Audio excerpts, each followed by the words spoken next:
Old Grumpy Hunter here, and here's something to think about. 500 is 16 times 125.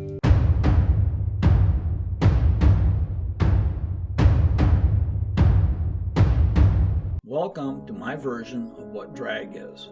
An arrow moving at 500 feet per second has 16 times the resistance than an arrow moving at 125 feet per second. What?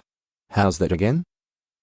An arrow moving at 500 feet per second has 16 times the resistance than an arrow moving at 125 feet per second.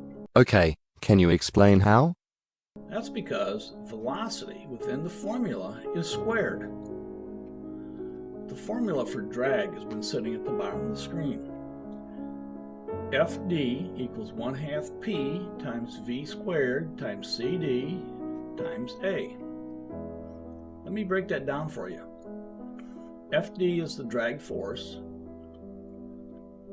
P is the fluid density or air density, V is the velocity of the arrow, CD is the drag coefficient of the arrow, and A is the area of the arrow.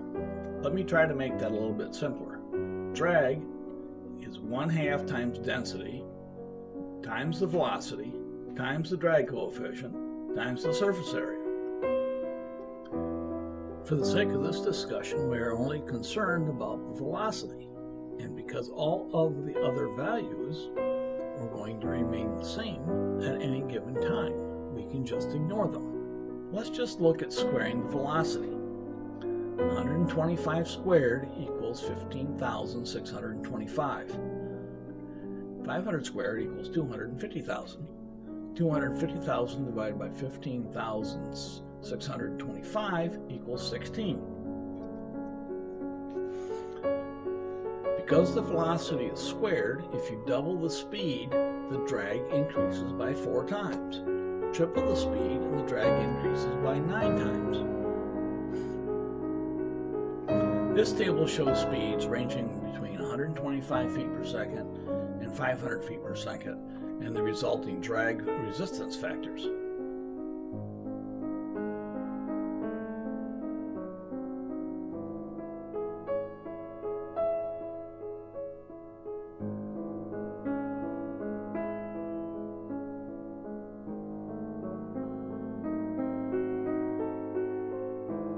Can you tell us what drag is? Drag is both friction and resistance to motion. Both are trying to slow the arrow, and both are succeeding. Simply put, friction is caused by the surface of the object. Resistance to motion is caused by the medium the object is trying to pass through.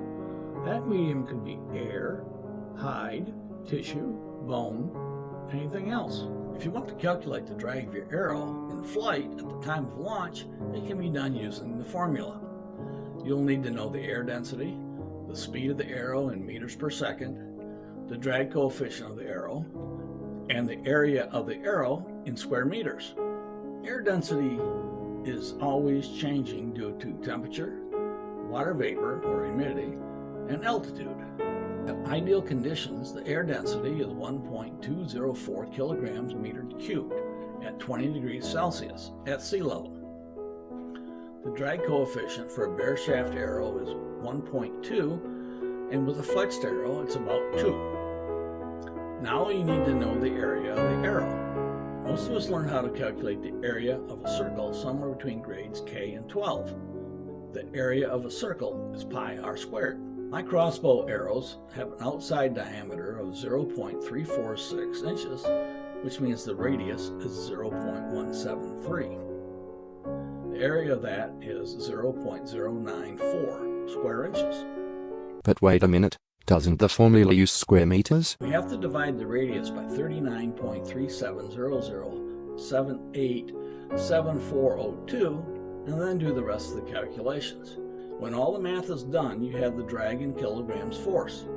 For me, on the left side of the pond, that means nothing. I really want to know what the drag is in pounds force.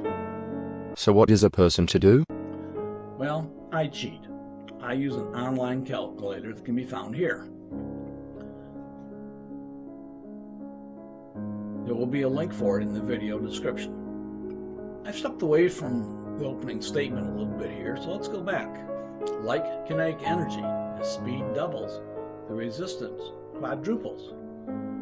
What that means is an arrow going 500 feet per second will have 4 times the drag trying to cut through the animal's hide as the same arrow going at 250 feet per second.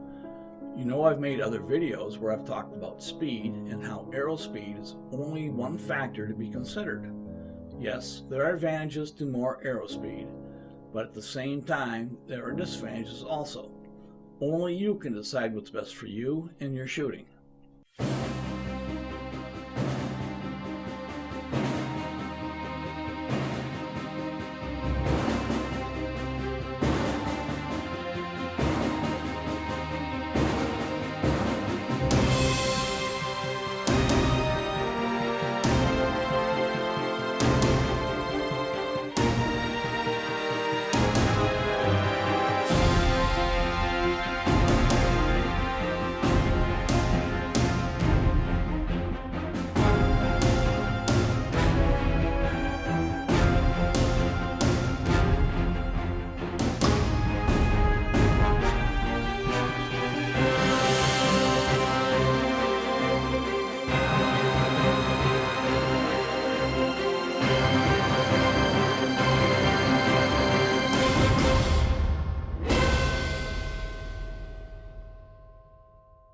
Thank you for watching this Old Grumpy Hunter presentation. Please give it a big thumbs up. And if you haven't already, please subscribe to my channel and don't forget to push the notification bell.